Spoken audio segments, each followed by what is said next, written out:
हाय। तो आज हम बात करेंगे जेंडर स्टीरियोटाइप्स के बारे में। जेंडर स्टीरियोटाइप वो होते हैं कुछ रूल्स या फिर नॉर्म्स एक सोसाइटी ने लगा दिए जाते हैं किसी जेंडर पर या किसी पर्सन पर। यानी लड़की को कहा जाता है कि तुम घर के काम ही करो, वो एक स्टीरियोटाइप हो गया।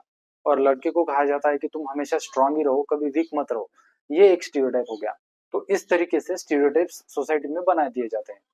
जैसे कि इंडिया में देखेंगे हम अगर, तो कल्चर और रिलीजियस इन फैक्टर्स के थ्रू जो है बहुत ज्यादा जेंडर स्टीरियोटाइप्स प्रोपोगेट किए जाते हैं।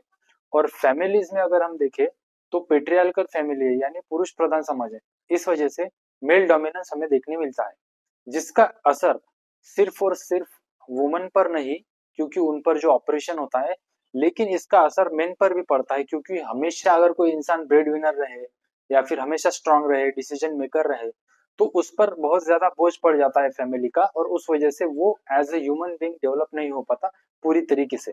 और अगर लड़कियों को हम ऐसा ही बोले कि तुम घर के ही काम करो, तुम्हारे लिए एजुकेशन नहीं है और तुम वीक हो और तुम सिर्फ नर्चरिंग रोल में इन्वॉल्व होगी, तो इससे उनका भी कैरेक्टर डेवलपमेंट, उनकी भी पर्सनैलिटी डेवलपमेंट पूरी तरीके से नहीं हो पाती। इन रिलीजियस और कल्चरल नॉर्म्स रूल्स की वजह से जेंडर स्टीरियोटाइप बहुत ज्यादा प्रोपोगेट होते हैं। इस वजह से जो इंसान है पूरी तरीके से एक ह्यूमन बीइंग जैसे डेवलप नहीं हो पाता और एक रिस्ट्रिक्टेड रह जाता है। तो इनसे छुटकारा कैसे पाए? इनसे छुटकारा पाने के लिए सीधा सिंपल उपाय है कि the basic foundation of society in India और anywhere is family. Most of the places it is family. यानी एक बेसिक फाउंडेशन एक सोसाइटी की क्या है? फैमिली। फैमिली में कौन होते हैं? पेरेंट्स, मेल फीमेल, यानी फादर मदर, साथ में उनके फिर बच्चे। और अगर पेरेंट्स के भी पेरेंट्स हो तो grandfather grand mother, like that. तो हमें प्रोपोगेशन न्यू आइडियाज का पेरेंट्स से ही शुरू करना पड़ेगा। यानी पेरेंट्स को ही ये समझाना पड़ेगा सबसे पहले कि ये जो नॉर्म्स है, ये जो रूल्स है, ये जो स्टीरियोटाइप्स है, ये कम्प्लीटली रॉन्ग है और एक पर्सन के ओवरऑल डेवलपमेंट, होलिस्टिक डेवलपमेंट को वो रिस्ट्रिक्ट करता है, जिसकी वजह से लोग खुल खुल के पूरी तरीके से एक्सप्रेस नहीं हो पाते। हाँ, वो बात अलग है कि किसी को खुल के एक्सप्रेस करके हर्ट करना ये गलत है, लेकिन किसी को हर्ट ना किए बिना खुद को पूरी तरीके से रिस्पेक्टफुली और एम्पैथी के साथ एक्सप्रेस करना, ये एक ह्यूमन बीइंग का कैरेक्टरिस्टिक्स है ऑफ पर्सनैलिटी डेवलपमेंट। तो अगर किसी को किसी करियर में जाना है, यानी लड़की को लीडरशिप रोल्स में जाना है, और उसको हम रिस्ट्रिक्ट करते हैं, वो उस पर स्टेरियोटाइप लाते हैं, तो ये गलत है। इस वजह से जो है वो वुमन का पूरी तरीके से डेवलपमेंट नहीं हो पाता, पर्सनैलिटी डेवलपमेंट, और कहीं ना कहीं वो रुक जाती है। उसका हायर पर्पस जो अचीव करना होता है उसे लाइफ में वो कर नहीं पाती। और मेन का जो है हमेशा पैसे कमा कर लाओ और स्ट्रांग रहो, कभी वीक मत रहो, हमेशा डोमिनेंट रहो।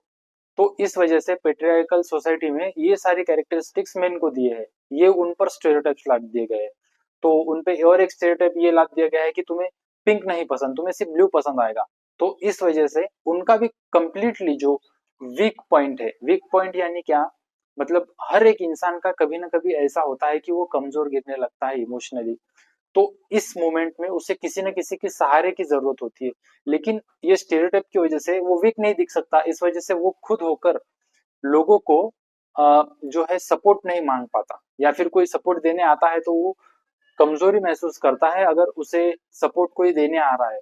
लेकिन सपोर्ट मांगना या सपोर्ट देना ये तो एक एबिलिटी हुई या फिर शोकेसिंग हुआ अपनी स्ट्रेंथ का, क्योंकि हर कोई इंसान जो है लाइफ में सपोर्ट नहीं मांग सकता। सपोर्ट मांगने के लिए हमें चाहिए होता है करेज, क्योंकि हम खुद को सामने वालों को वीक दिखाते हैं, हम उन पर ट्रस्ट करते हैं कि वो हमें हेल्प करेंगे। लेकिन अगर हम ऐसा नहीं कर पाते तो हमारा ओवरऑल डेवलपमेंट नहीं हो पाता, और हमें जो करना है लाइफ में पूरी तरीके से हम वो कर ही नहीं पाते, क्योंकि हमारा एक साइड जो है वो अंडर डेवलप रह जाता है और बाकी ओवर डेवलप हो जाता है, जिसकी वजह से स्टेबल डेवलपमेंट एक नहीं हो पाता। तो शुरुआत हमें करनी है फैमिलीज से। उसके साथ दूसरी सबसे इंपॉर्टेंट चीज है कि भारत में गवर्नमेंट ऑफ इंडिया फोकस करती है बेटी पढ़ाओ बेटी बचाओ। लेकिन मुझे लगता है कि बेटी पढ़ाएंगे और बेटी बचाएंगे, लेकिन पढ़ने से तो सिर्फ इंपावरमेंट आएगा, लेकिन उन पर जो वायलेंस होता है वो करने वाले तो ज्यादातर मर्द ही होते हैं। तो इसलिए बेटा पढ़ाओ और बेटी बचाओ, मुझे ऐसा लगता है कि ये नारा होना चाहिए। और जेंडर सेंसिटाइजेशन इनका होना चाहिए, पुरुषों का ज्यादातर। इनमें सहनशीलता, संवेदनशीलता, सेंसिटिविटी आए, ताकि वो समझे उनकी नीड्स क्या है वुमन की और खुद की नीड्स क्या है। वो भी वीक हो सकते हैं और सपोर्ट वुमन से मांग सकते हैं या किसी मेन से भी मांग सकते हैं या किसी से भी मांग सकते हैं। और रही बात ट्रांसजेंडर की, तो उनको भी इक्वली सोसाइटी में रहने की पूरी पूरी रिस्पेक्ट के साथ रहने की हक है।